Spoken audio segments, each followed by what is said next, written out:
Hi, everybody. Welcome to the Sci-Fi Sistas podcast, where we give you our point of view. We are proud members of the Trek Geeks Podcast Network, and we are so excited to be here with you today. I am Tamia Harper, your host, and I'm joined by my sisters, Sabrina Wood, Whoop, whoop. Yvette Blackman-Tom, hello, and Fran T. What's happening? And okay, so it's been a long time since we've all been together. I've missed you all, and I'm so excited to be coming back for this particular show because today we have true Star Trek royalty in the house with us, and we sisters could not be more pleased or more tickled or more ecstatic, and honestly really humbled and very honored to have this guest with us. I am going to let my sister Sabrina do all the honors for this part.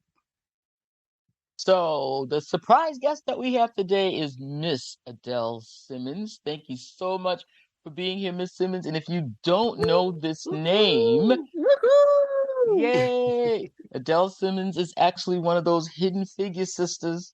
She is the one who was the assistant director for every single year of Star Trek Next Generation and several of the years of Star Trek Voyager.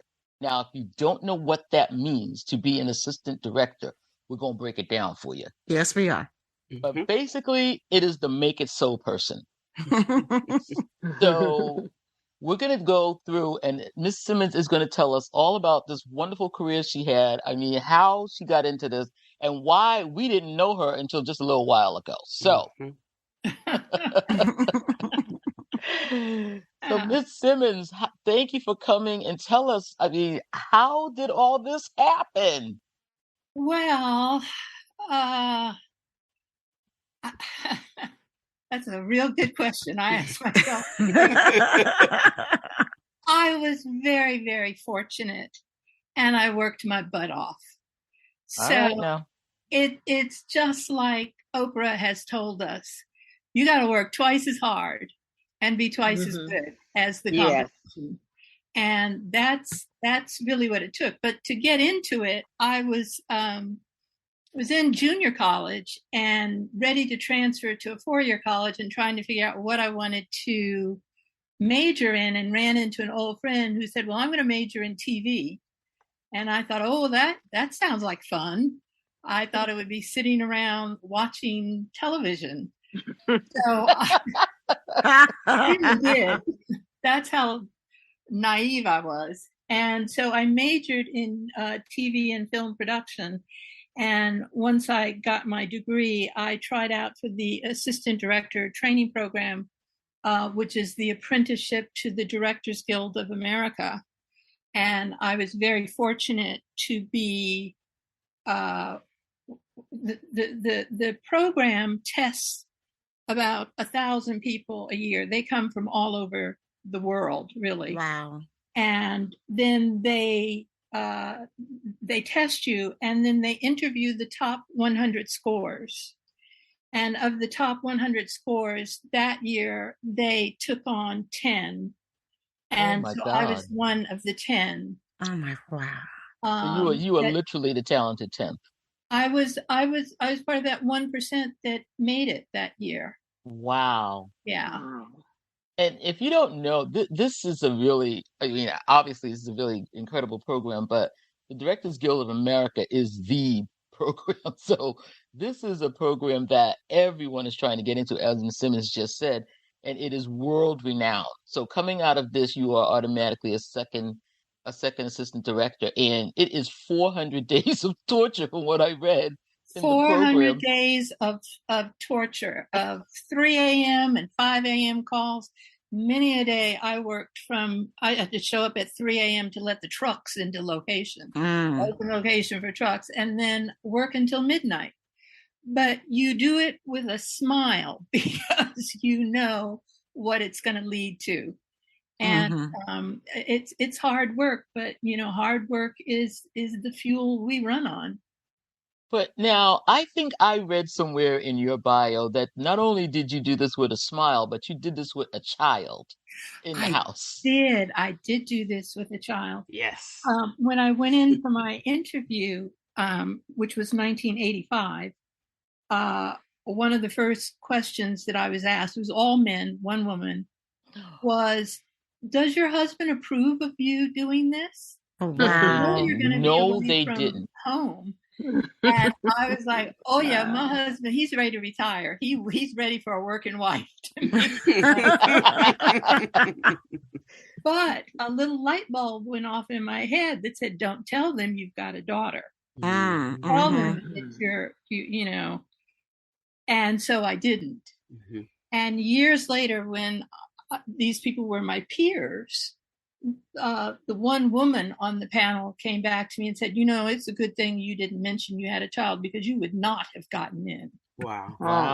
So I was the first female parent, because I'm sure lots of fathers got into it, but I was the first female parent admitted to the program. Wow. And how old was your daughter at the time? She was 5. Oh, and a little one. Yeah. Okay. Yeah. The fortunate thing is that the second AD hires the extras. So whenever I had children working on the show, I hired my daughter as one of the extras. All right. There would be a school teacher there, and all the legal requirements would be met to have children on stage. And she got to come and see what mom does, and the cast just took her to heart. I mean, Patrick Stewart and Marina, they just spoiled her to death.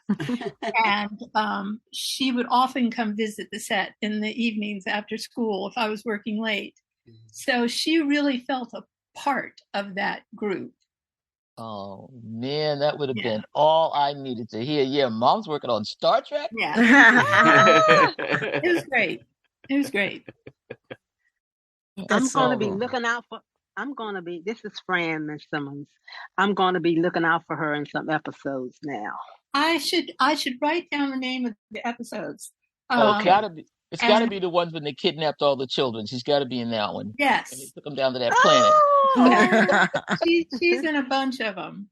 Okay. Oh my God. Okay. Now she is a well-adjusted adult, married, and works in post-production at Warner Brothers. Oh, that's so cool. Really? She's followed in your footsteps. Oh yeah. All right. Oh yeah. Well, I have one other question. So this is I went through your bio of all the other shows that you were working on, and all I have is one quick non-Star Trek question. So I see that you were the AD on No Way Out with Kevin Costner. Yes, I was. Oh my God. So I just want to know, did anyone know at the time when they were making that film that this was going to be such a breakout film for him? Well, it actually wasn't. He had made Silverado. He made Silverado, but then he had played the dead body in whatever that first movie. That nostalgia. And everybody. Yeah. You know the one. That one. Can't think of the name. With all the nice all the music friends come back for a reunion. Yeah, the good music. And then he made Silverado, and then he made No Way Out. And based on the reaction to Silverado and the fact that he was immediately going from No Way Out to do, oh, wait a minute, I got to Google it. The big remake of The Untouchables? No. Untouchables, right. Untouchables. Sorry. Yes. Oh, yeah. We knew that he had signed to do Untouchables, so the producers decided to hold No Way Out until after he did Untouchables. And Untouchables was released. And then they released No Way Out. Yeah. So they just kind of gave themselves a boost because they knew what a big hit Untouchables was going to be. I see. Okay.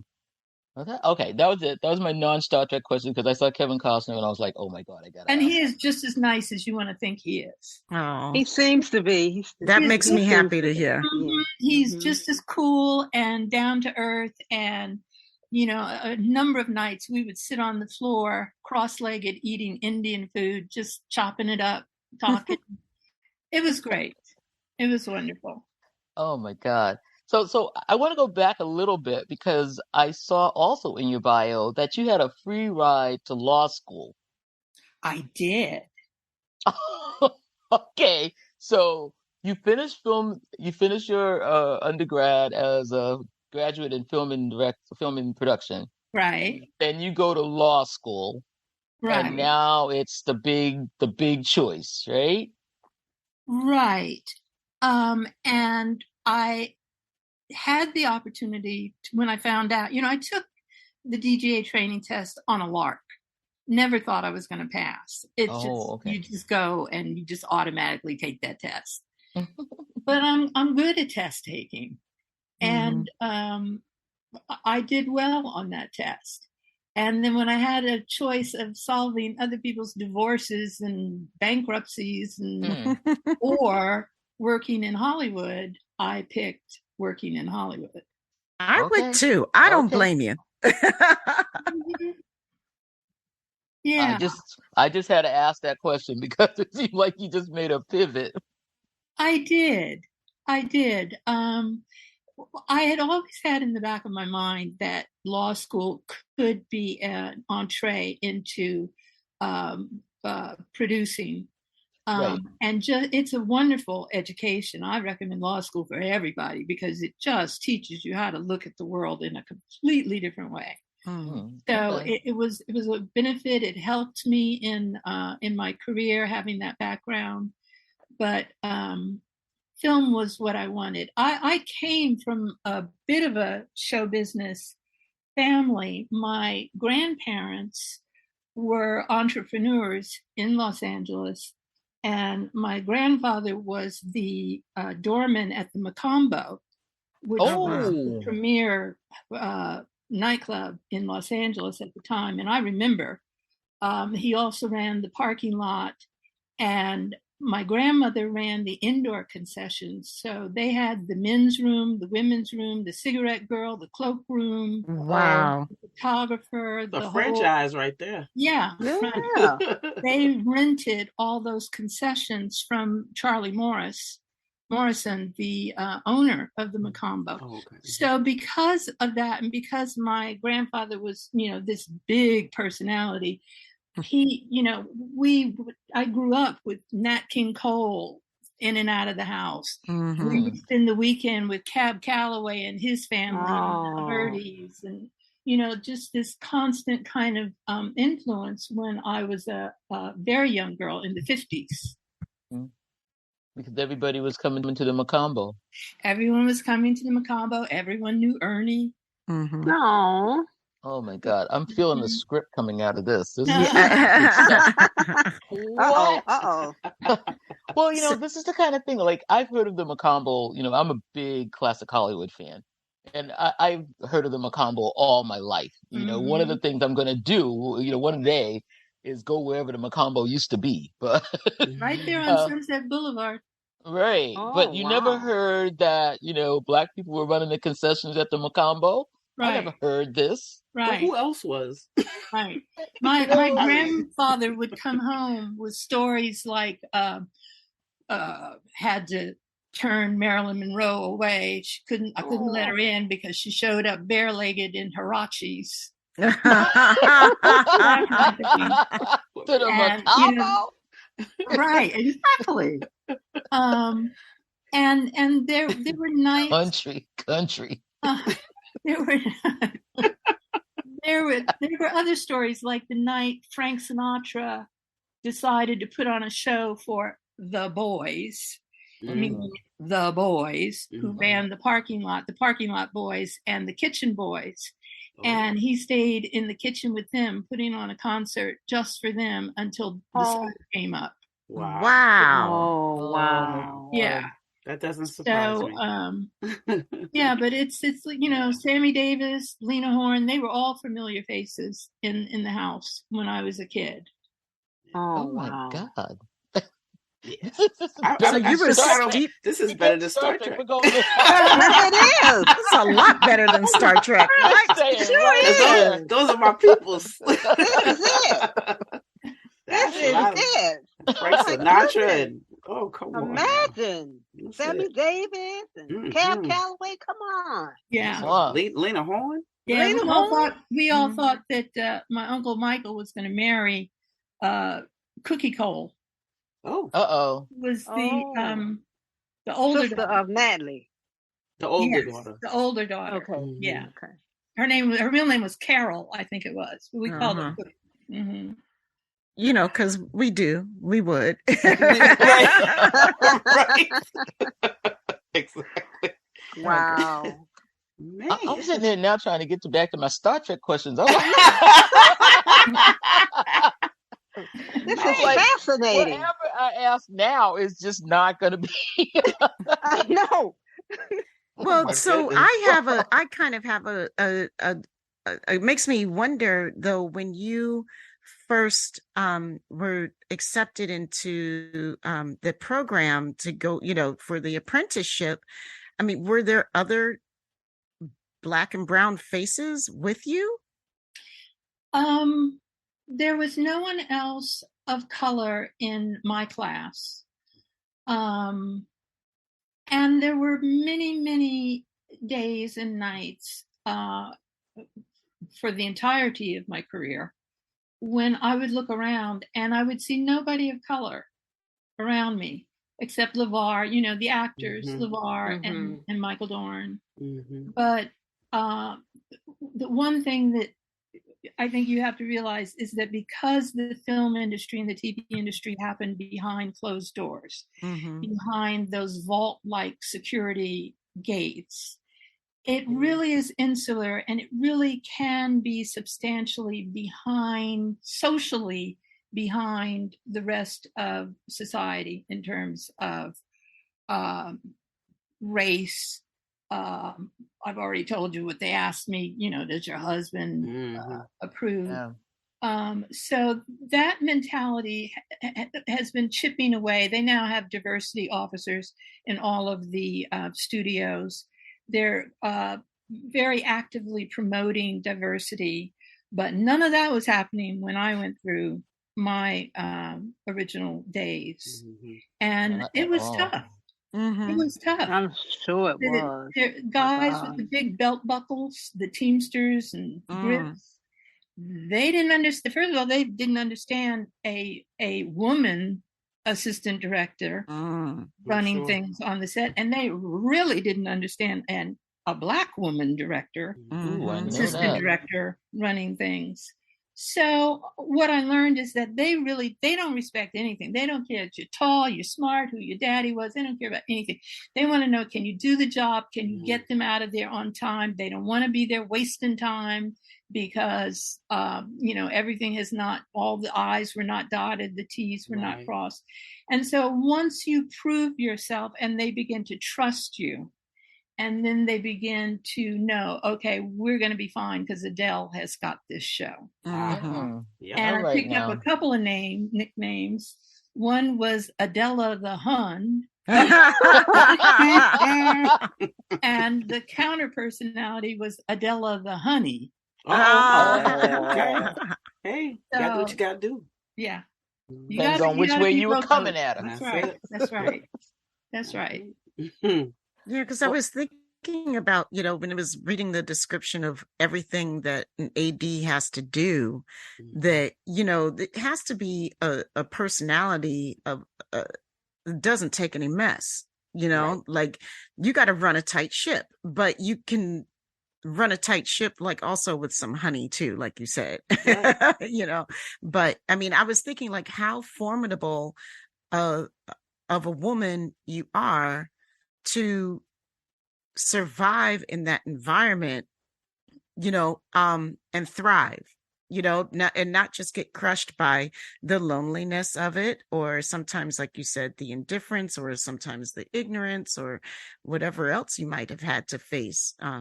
It just speaks volumes to who you are. Well, I have to say a great deal of my personal success was due to the cast of once I got to Next Generation and moved up to first assistant director, where you really are running the show. Mm-hmm. I had the total support of Patrick Stewart, Whoopi Goldberg, Jonathan Frakes, Brent Spiner. They all let it be known that we like her. Mm. We like her a lot. And so the crew is going to pretty much follow the lead of the actors. And that was a great help, an enormous help. I owe those people a lot for their support during the Next Generation years. Mm-hmm. Well, and apparently they loved you because you actually had your name canonized into the series. Yeah. Did you know that was going to happen? No. One of the things you have to do with the script, if there are any line changes to the script, you've got to call up to the office so they can let the script editor know, and it can get handled appropriately by the script department. So Patrick said to me, "Oh, Adele, darling, you haven't been called darling. You've been called darling by Patrick Stewart." I believe that.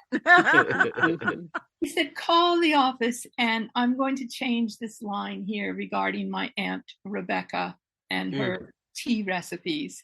But he didn't tell me what he was going to change it to. So I called it in. They said, "Okay, fine." And then when he delivered the line on camera, he changed it to his Aunt Adele. Oh. So I was the most surprised person when I heard it. But yeah, he's another one who is just as good as gold in real life. Oh, that's good to know. Oh, that is good to hear too. Yeah, that makes us very, very happy. Not all of them are. Right. Not I've seen some things. I'm sure. I worked on Dynasty, and they were wonderful too. You should see the faces of the sisters. You just went a Dynasty. You remember the episode with the fight scene between? Of course, and where we all yes, girl. That was for real. Oh, that was absolutely for real. Those two women. I believe it. Yeah.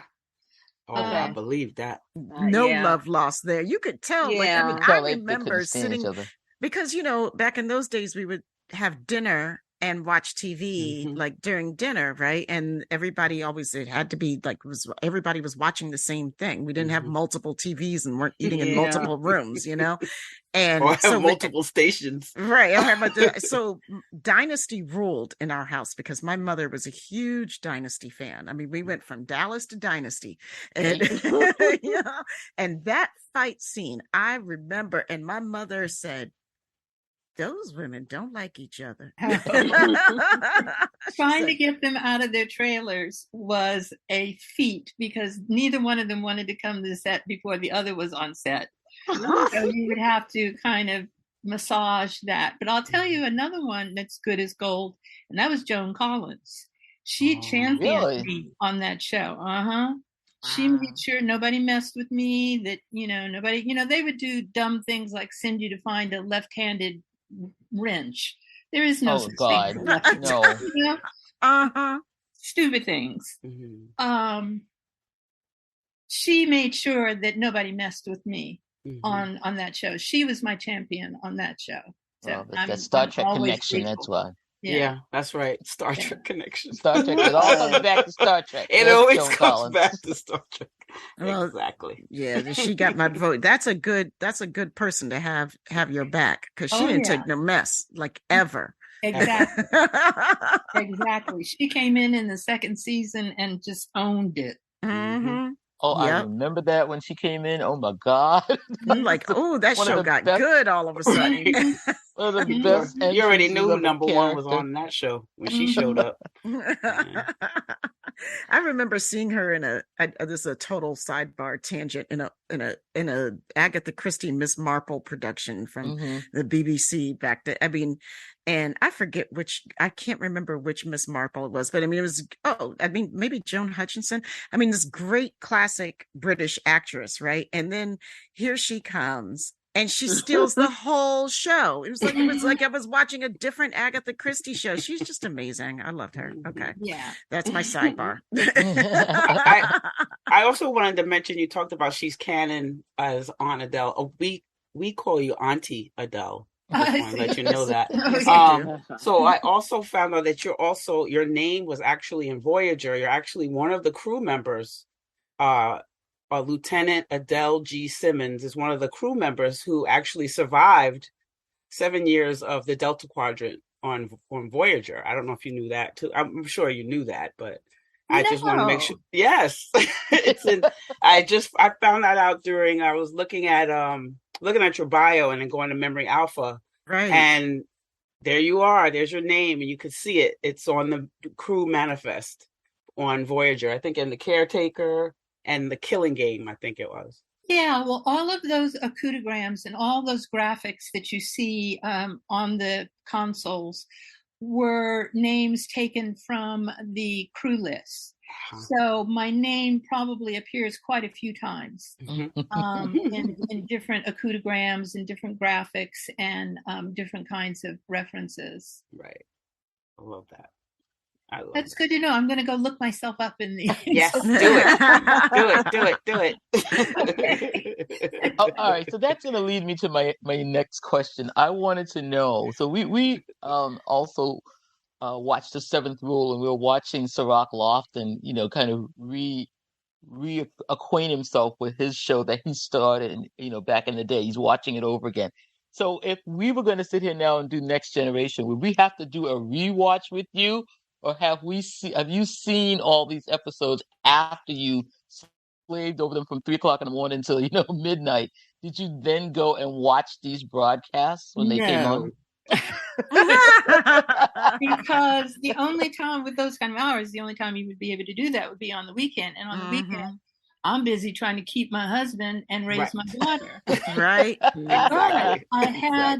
I had a way more privileged vantage point because I was standing 3 feet away from those performances. Yeah. I could see, smell, touch the acting.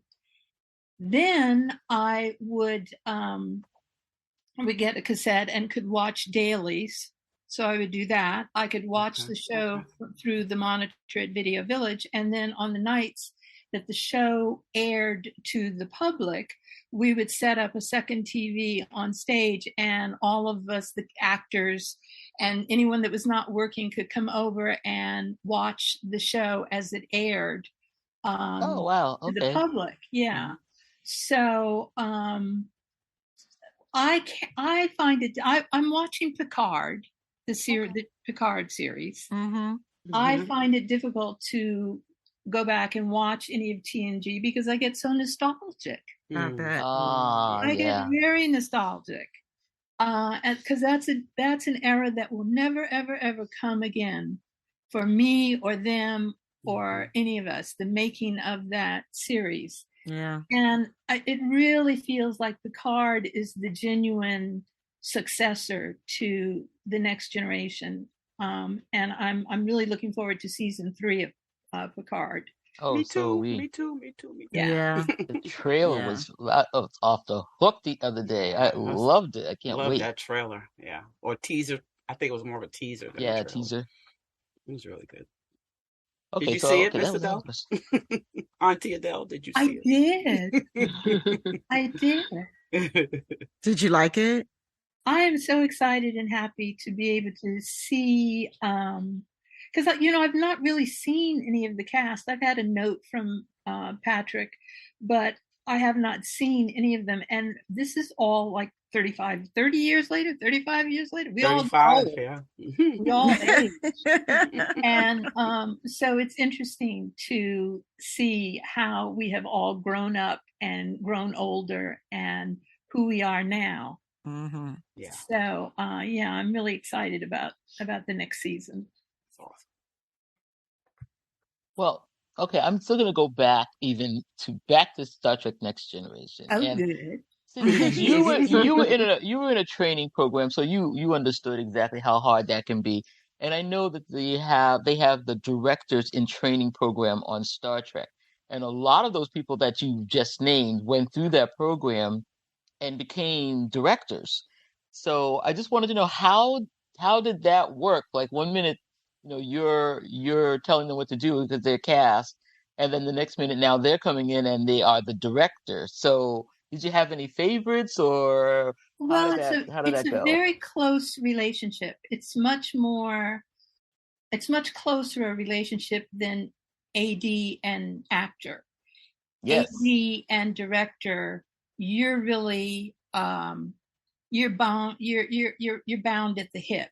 Okay. Your job the assistant director is like in the military, the captain will have an executive officer. If the captain wants to turn the ship around, he doesn't go around and tell everybody, okay, well, I want to turn the ship around. Right. He tells his executive officer, we're going to turn the ship around now. And it's number one. It's number one. I am the director's number one. Exactly what Jonathan Frakes, or what rather Riker is to Picard. That's what I am to the directors, to pave the way for them, to problem solve, to make sure nothing slows them down or gets in their way. And to go to the crew and say, okay, everybody, you got to row faster because the captain wants to water ski.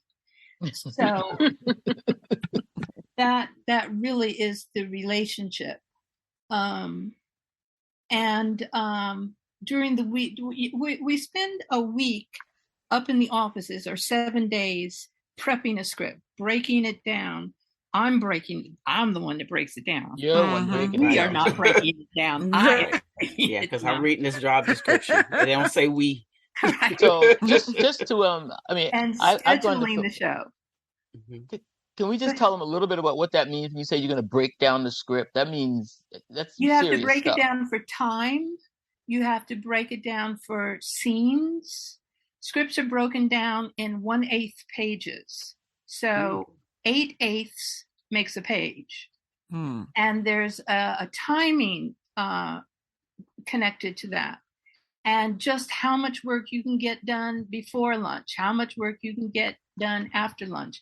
What are the man hours? This is going to be a 12-hour day, but this is going to be a 14-hour day. And when we get to Friday, it's going to be a 16-hour day, which is fine as long as that's exactly what it is. You don't want to schedule a 14-hour day and then come in at a 12-hour day. Oh. You think that would be good, right? But no, everybody has budgeted to pay their departments based on a 14-hour day. The studio wants to know, well, what happened? Did you misschedule? I thought it was going to be a 14-hour day. Why did you end at 11 and a half hours? They see that as work hours lost. So if you schedule a 12-hour day, you make sure it's a 12-hour day, or a 14-hour day, or a 16-hour day, or a 24-hour day like we did on Beverly Hills Cop 2. Oh my God. Wow. Yeah, we shot all night. We shot well into the morning. Jeez, it's a lot. And I've heard these kind of horror stories and there's nothing you can do. I mean, you got to get it done, right? I mean, you've got everybody there. You got to get it done. You're at the location. That's the other thing. You're picking locations. You're doing shot schedules. You're doing if there's a horse in there, you got to go get the horse. That's right. Oh, that's right. Because you do all the talent, right? Even the kids and the animals. Yeah. Yeah. But it's not the nightmare you would think, because you still got to look around you and knock on wood and go, where am I? I'm standing next to this big old Panaflex camera on stage 8. at Paramount Studio, and they are paying me. Right. So it's not as bad as it's right. So go ahead. I kind of want to go back to TNG a little bit. Sabrina, where were you going? No, I was just gonna go ahead. Just stay with TNG. Okay, because the thing with Black folks in TNG is code of honor. Yeah. And I'm wondering, if there's anything that you can tell us about, like, behind the scenes, that about this particular episode and how it actually made it on the air. Yes, there were people that wanted to shoot themselves in the head after that aired. They instantly realized what a big mistake that was, and it was addressed openly and talked about, and we messed up, and Gene Roddenberry was still at the helm, and with all good intentions, they just, I think, didn't know how to execute that. They had good intentions, but they didn't know how to execute them. That's all I can tell you. It says a lot. Thank you for telling us that. It's not your imagination. It was perceived as an uh-oh.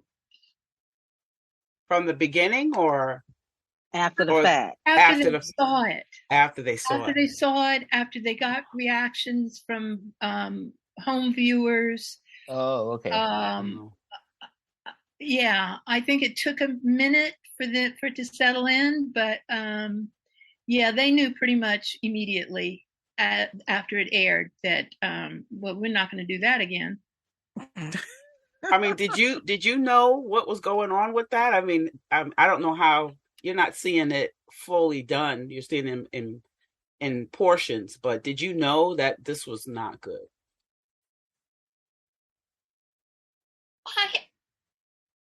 I think that I was so happy to see all those Black folk on stage. Yes, exactly. And in that environment and interacting with them, that my first thought was not, why are they still running around in leopard skins?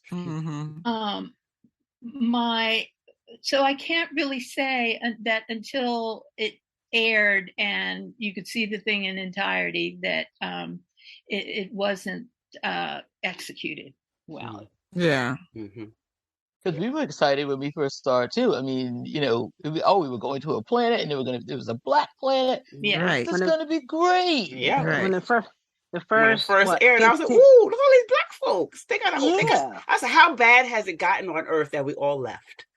Right. Exactly. I was like, yes. First 10 minutes was great. Yeah. Well, and it could have been better, but and I think maybe that had something to do with when we went to the other episode when we did Darmok, and I was thinking, oh, we got another black planet, but no, we were going to touch that again. Yeah, third rail. My favorite episodes. I love Darmok. Work with.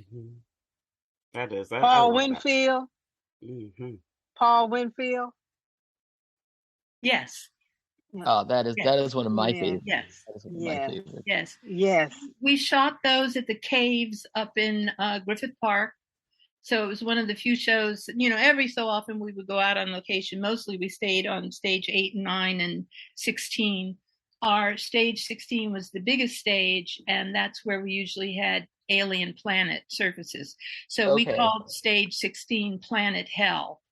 Because that's when we would have the big deserts or the big frozen land or the big forest and caves. Exactly, and the caves, exactly. Yeah. Okay, so that one, so you're sitting there, you get the script and you're like, oh, we're going outside. Yeah but I'll tell you one thing. I'm sure that you saw the second Cosmos series with Neil deGrasse Tyson. Yes. And, there's I'm a little more of a science fact fan than science fiction. And there is a theory that's being worked on right now of parthenogenesis, which is females reproducing without an XY or male chromosome, without a sperm. Because what science is finding out is that there are many, many, many animals in nature that don't reproduce with a male. They are just a single gender reproduction. And in fact, the Japanese have just completed a experiment where they have mated 2 female mice in order to produce offspring, because the theory is that XY, that Y with that little tail hanging off of it, is actually a mutation. And they feel that within a certain period of time, the XY chromosome will no longer exist. There will only be X chromosomes, which are female. It may not happen for a million years. Smithsonian Magazine has a really good article that's titled, "Sorry guys, but your Y chromosome may be doomed." We gotta talk to Muhammad Noor about this. The reason I mention it is if you look at that second Cosmos series with Neil deGrasse Tyson, he's talking in the final episode, the final scene, about how the fact that we are going to have to immigrate off of this planet. We are not going to be able to stay on this planet forever. And 500, 1,000 years, whenever it is, we are going to have to move eventually. Yeah. And the final shot of Cosmos is an animation of a first ship taking off from Earth to immigrate to the stars. And at the helm, the only person you see is a woman of color. And I thought that was just really significant to demonstrate that, yeah, we survive into the future. We are the survivors. We are the future. We're not the originators and the survivors. That's right. That's right. Right. Wow. You know what that just made me think of immediately was Earthseed, Octavia Butler, and, Parable of the Sower. Our destiny is to take root among the stars. That's right. We are Earthseed, and that's truly powerful. Yeah. Yeah. So we can forgive Code of Honor. We know. We had to ask. Yeah. Well, I have another question. I'm just going to go Guinan on you for a minute and say, tell me about Jerry Taylor. How was it working with Jerry? I thought you were gonna go straight to Guinan. You said you're gonna pull a Guinan. I wanted to ask about Jerry Taylor because this is another woman that was behind the scenes that we had her actually listed as one of the top 10 women of Star Trek because we really admired what she did there along with DC Fontana. And I really wanted to talk to you about another woman that was behind the scenes that had a lot to do with Next Generation. So that's why I'm asking about Jerry Taylor. Jerry Taylor was one of the most honest and down-to-earth executives of either gender that I've ever worked with. She was candid. She did not bite her tongue. She had things to say that were relevant to women in this industry. So I didn't work directly with her because she was the head writer. She was always up in the writer's office. I was down on the stage. But occasionally I would have to have meetings in her office over something or other, or a social, something or other in her office, a birthday cake or something like that. And so she was she was an older woman, She was not what you would expect to be a young, hip, executive, hotshot executive. She was an older woman. She was mature. She was sophisticated. And she was just an absolute pleasure. And she brought a lot of balance to the show when she joined. She wasn't there in the first couple of seasons. So we were really happy to have her, know that she was there. Yeah. Thank you. So, all right, we're going to go with Guinan. So what was it like working with Whoopi? Because I know she was such a Star Trek fan and wanted to be on that show. Man, Whoopi was so much fun. At one point during the, I forget what season it was, but some bright star up in the producer's office decided, well, we need to make cuts. We got to look at the budget and cut the budget. So what they decided to do was to cut all the candy from the craft service table. That was their big cut in the budget. How much candy could there have been? How much candy y'all eating? Oh, a lot. Because when you're working those late hours, you can't drink.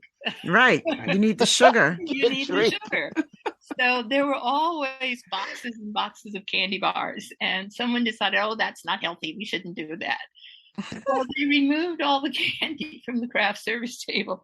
And Whoopi came to work and immediately picked up her phone and ordered 2 25-pound boxes of candy from Simmons and had them put on the craft service table. So that's who Whoopi was. Whoopi was fearless. She knew that she had the power on that show. She was a big get. She was big. She was, yeah. And those producers, I'm not saying they were scared of her, but they really respected her. But we know they were. And woe betide any of us who made Whoopi unhappy. Now, they didn't have to worry about me making her unhappy. But she was the big get, and they knew it. They knew it. They knew how lucky she was. So she was just as funny and nice. She would have, whenever there was the cast were getting married or having a Christmas party or something, they always invited me and my family, my husband and my daughter. And it was really a very special time for me. I remember one time at Whoopi's house, she was giving a party at her house out in Malibu. And I walked into her room where she had her pool table. And there was my 9-year-old daughter shooting pool with Esai Morales. She had no idea who he was. She just thought, this is a cute guy that wants to play pool with me. And so it was just those memorable moments that my daughter and I both remember of our walk on the Hollywood side. So You've given her the same kind of memories that your grandparents gave to you with the That's Apollo. true. Yeah. Wow. That's awesome. That's beautiful. And, before, I know we're drawing close to time on here, but I really am interested in trying to understand why so many of us who are Black women who are fans of Star Trek in particular are just learning of you. I mean, some people have known of you for a long time, right? But it feels like you're starting to get more recognition now, and very well-deserved recognition now, than you have in the past. And, so I wonder, are you consciously the type of person who sort of likes to fly under the radar a little bit, or I do, because the actors are the stars of the show. The directors are the stars of the show, literally in the case of TNG, when LeVar and Patrick and Jonathan started directing. So, you never want to make anyone feel like you're in competition for their thunder. Everybody, has their niche. I was just another working minion on the set, making the wheels turn. That was my job. And the fact that I was there for 12 seasons was my reward. Most assistant directors are looking for a new job every 3 to 6 months. Wow. I never had to look for a job. Right. When not only did Star Trek keep me working, but Paramount, when hiatus time would come, if I wanted to work, they would put me on a pilot somewhere. They would assign me. I never once had to look for work, which is, was such a blessing, because for me, with a family, it was like getting up and going to work at a bank. You get up, you get dressed, you go to work, you're there at 6:30. If you're lucky, you get home by 8. And it was just what I needed in order to raise my daughter and keep my family happy. Right. Yeah. I get that. I understand that. But I think for us, the value of getting to know what you do and who you are and how you did it is the fact that, like, so often Black women, we're the ones who keep everything running. Yes. We keep it running in the background all the time. Yeah. And you did it with grace and so much power. And I think it's just a really good example for those of us who are going forward, who are trying. Sometimes we get frustrated, and sometimes, just keep going. Yeah. We have to.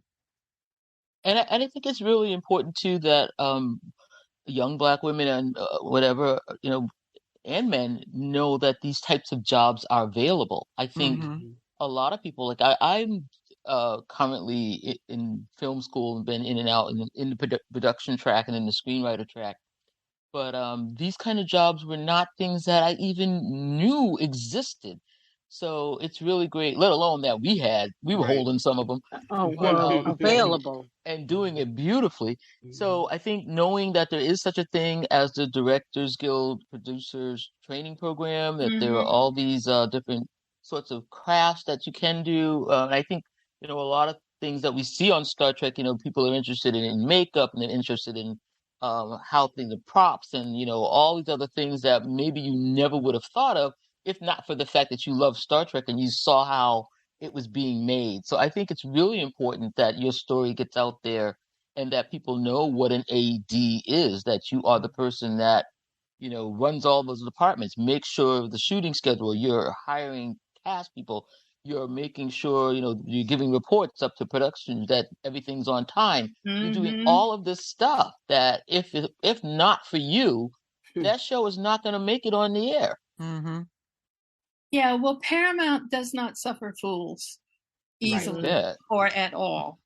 And so back to what I said in the beginning, what Oprah has taught us is that we really do have to work twice as hard, which fortunately for me, that's my nature.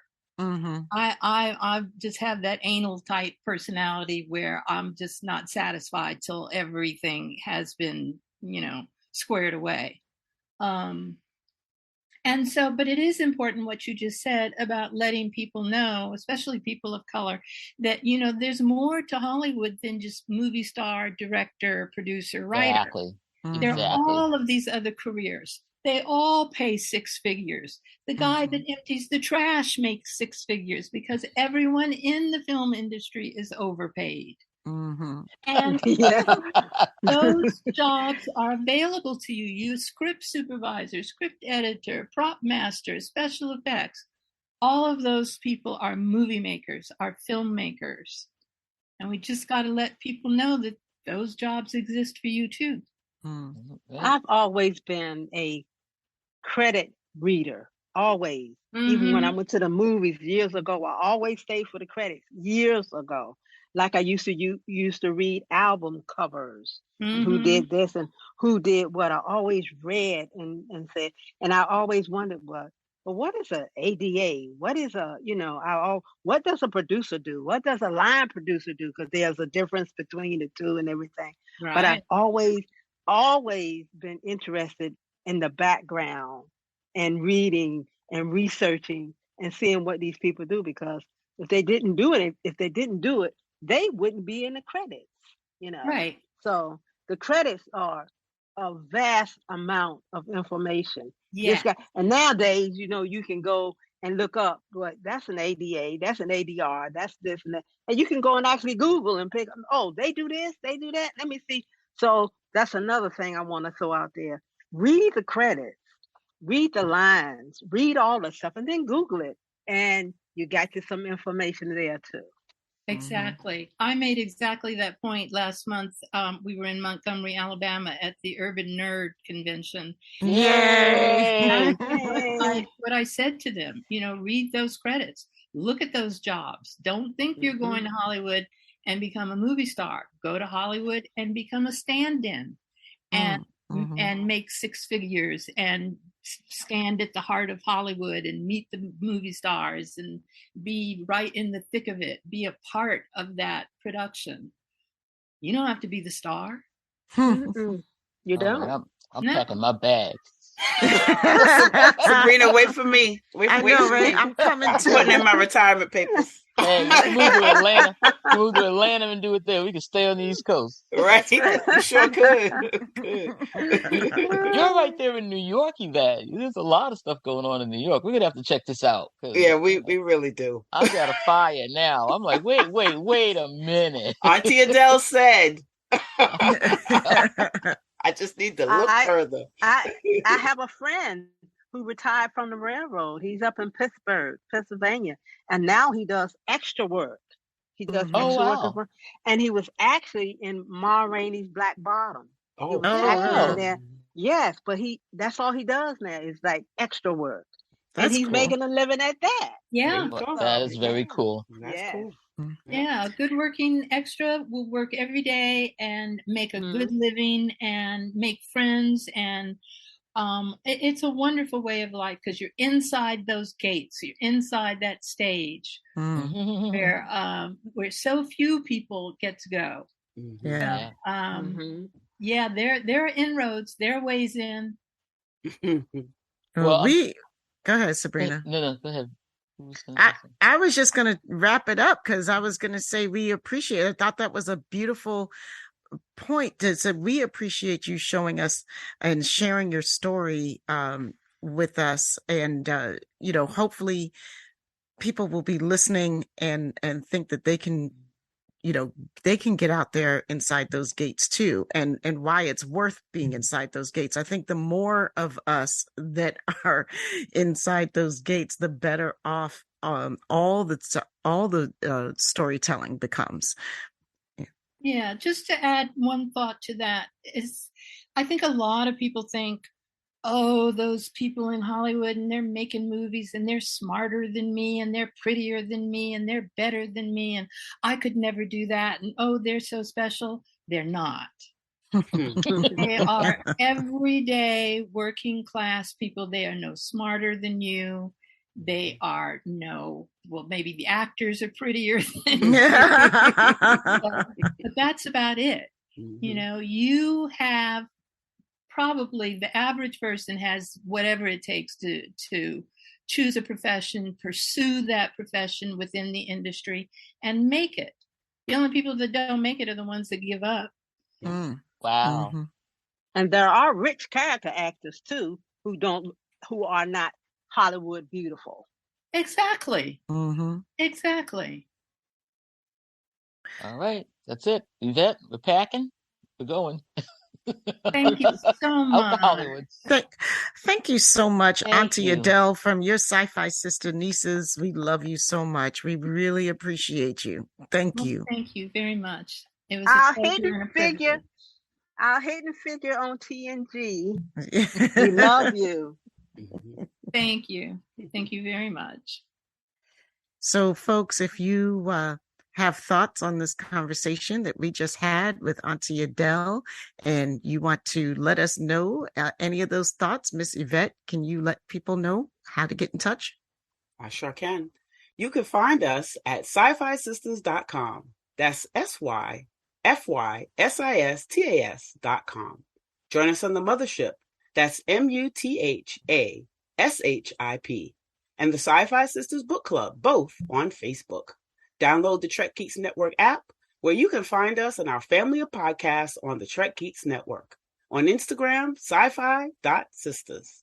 And we're also on the Twitter at Sci-Fi Sisters. Become a patron of Sci-Fi Sisters today at patreon.com/Sci-Fi Sisters. After listening to this podcast, please rate us and write a review. We may just read it on an upcoming episode. And we, as always, want to give a shout out to the baddest engineer in all the universes. That's Dose the Anonymous One. It's Dose_the Anonymous _1 on Instagram. I'm not spelling tonight. Y'all can figure it out. We've had enough spelling for one show.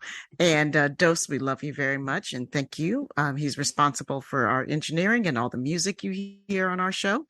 And that is it from us, from via the East Coast, Tinseltown, and everywhere in between. We love you all. Peace, love, and hair grease. I would like to give this month's shorty shout-outs to the following patrons: Anna Post, Susan V. Gruner, Muhammad Noor, Anne Marie, Luce R., Sue K., Karen Dramera, Dafid Balston, Eve England, Dave Gregory, Homer Frizzell, Timothy Baum, Ernesto Consagna, Leah Marcus, Howard Hogan, Ann Bradley, Scott Jensen, Jamal Taylor, Darlena Blander, Stephanie Dole, Marjorie Munez, Stephanie Baker, Sam Droke Dickinson, Kalia Zawicki, Kelly McKinnon, TJ Jackson Bay, Felicia Kimball, and Olga Kravchuk. Thank you so much for all your support.